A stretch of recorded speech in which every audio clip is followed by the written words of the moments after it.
අද මම ඔයාලව එක්ක යනවා ජපානයේ තියෙන පැරණි නගරයක් ගැන විස්තර ටිකක් ඔයගොල්ලන්ට කියලා දෙන්න.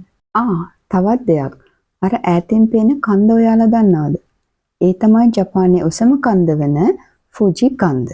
ඔන්න දැන් නම් අපි යන තැනට කිට්ටු වෙලා ඉන්නේ. මේ තමයි කවගොය කියන නගරය. මේ කවගොය කියන සිටි එක තියෙන්නේ සයිතම ප්‍රෙෆෙක්චර් එකේ. කවගොය කියන නගරය ගොඩක් ප්‍රසිද්ධ වෙනවා. ඒකේ තියෙන සාම්ප්‍රදායික ගොඩනැගිලි වලට, ඒ වගේම ස්වීට්ස් ජාති වලට, ඒව ගැන මම පස්සේ කතා කරන්න. අපි මුලින්ම කියමු මේ කවගොය කියන නගරෙට අන්වර්ථ නාමයක් තිබ්බා කොයිඩෝ කියලා. ඒ කියන්නේ කුඩා එදෝ කියලා. එදෝ කියලා කියන්නේ ඔයගොල්ලෝ දන්නවා ඇති ජපානයේ එක්තරා කාලයක තිබ්බ අධිරාජ්‍ය යුගයක්. ඒ කියන්නේ එදෝ ෂෝගුනේට් කියන අධිරාජ්‍යවරයාගේ කාලේ. මේ කාලය අතින් බැලුවොත් 1603 ඉඳලා 1868 කියන පාලන සමය කාලය. එතකොට මේ කවගොය කියන සිටි එක ටෝකියෝ වල පෙර නාමය කියලාත් හඳුන්වනවා. ඒ කියන්නේ එදෝ වල උතුරු ආරක්ෂකයා විදිහට තමයි මේක නම් දරාගෙන හිටියේ. මේක මේ විදිහටත් කියනවා. Northern Guard of Edo. මම එදෝ යුගය කියලා කියවනේ. ඔයාලා දන්නවා ඇති මේ එදෝ කියන පීරියඩ් එකෙන් පස්සේ ජපානයේ තිබුණ මේජි කියන යුගය. මේජි අධිරාජ්‍යගේ යුගය. ඊට පස්සේ ඔය වගේ ආවා තයිෂෝ යුගය, ෂෝවා යුගය, ඊට පස්සේ ආවා හේසේ යුගය. මේ ඔක්කොම පසු කරලා දැන් අපි ඉන්නේ රේවා කියන යුගයේ. එතකොට ඔයගොල්ලෝ හිතන්න මේ යුග ගණනාවක් මේ නගරය ඒකේ තියෙන පැරණිකම ඒ විදිහටම ආරක්ෂා කරගෙන ඒ වගේම නඩත්තු කරගෙන ඇවිල්ලා තියෙනවා. ඒකෙන් අපිට දකින්න පුළුවන් මේක කොයිතරම් පැරණි නගරයක්ද කියලා. මේක එදෝ යුගයේ වෙළඳ විසින් පොහොසත් කරපු නගරයක්. ඔවුන් ආකර්ෂණීය ගෘහ නිර්මාණ ශිල්පයෙන් තමන්ගේ ධනය ප්‍රදර්ශනය කරා වගේම ජපානයේ බලවත් අයගේ අවධානයත් මේකට යොමු වෙලා තිබිලා තියෙනවා.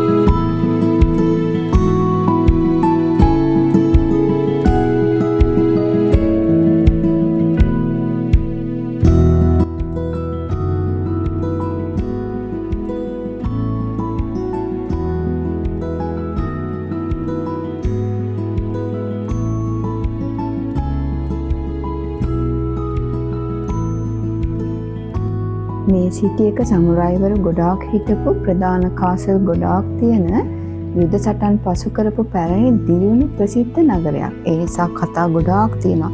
බලන්න දේවල් ගොඩක් තියෙනවා. නමුත් මම ඔයගොල්ලන්ට වීඩියෝ එකෙන් වීඩියෝ එකට මේ දේවල් ටික ටික පෙන්නන්නම්.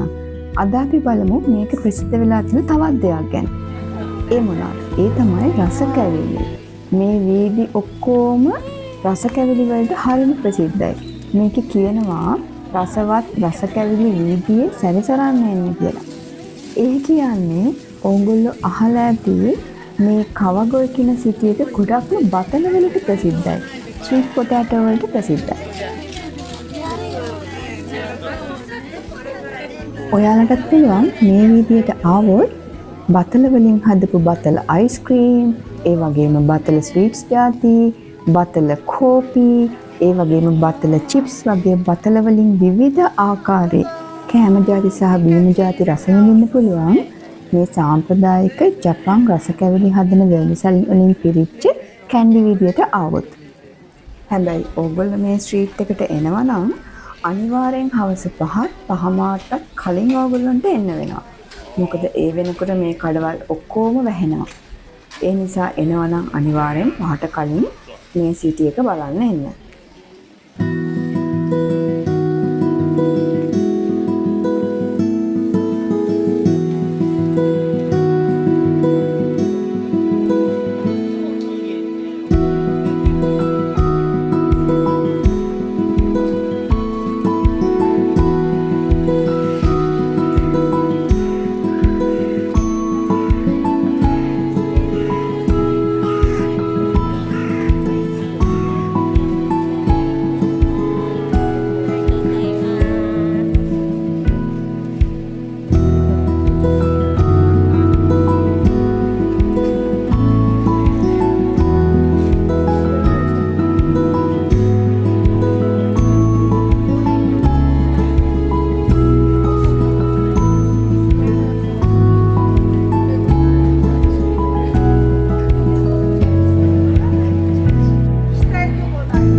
තියෙන සමහර වීදිවල පැරණි මැටි ගබඩා නිවාස වලින් සමන්විත වෙලා තියෙනවා වගේම නගරේ ප්‍රධාන ප්‍රවාහන හා වාණිජ මධ්‍යස්ථානයක් ලෙස සමෘද්ධිමත් වූ කාලයේ ඉඳලා තිබු ගොඩනැගිලි අපිට දකින්න පුළුවන්.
එහෙනම් ඔන්න මේ වීඩියෝ එකෙන් අපි කවග සිටි එකේ එක කොටසක් අවසන් කරනවා.